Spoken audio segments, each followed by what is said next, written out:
Welcome to Not Milk Never Milk. Subscribe if you're lactose intolerant. You start by preparing an environment that stays reproducible. Create a Python 3. 10 plus virtualenv and pip install Torch, TorchVision, OpenCV, Pillow, and NumPy. This gives you inference and preprocessing tools.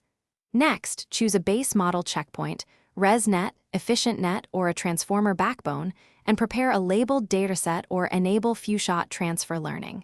Once done, write a small loader that yields normalized tensors and basic augmentations so training and validation pipelines run immediately. And make sure to version datasets and checkpoints. You now design the middle of the system, the model head, losses, and training loop. Implement a dataset class with controlled augmentations, mixed precision, and efficient batching, then attach a classification or embedding head. Choose losses like cross-entropy, focal loss, or triplet for embeddings, and configure an optimizer plus LR scheduler.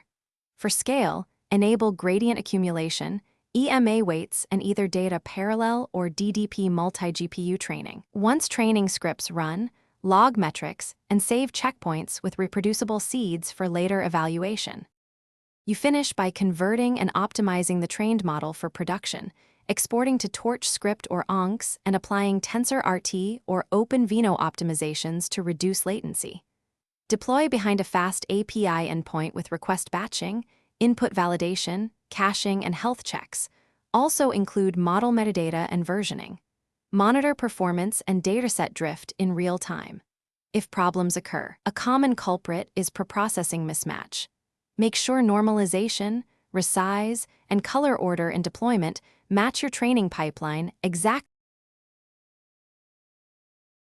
Thanks for watching. If this was helpful, leave a like and consider subscribing. See you next time.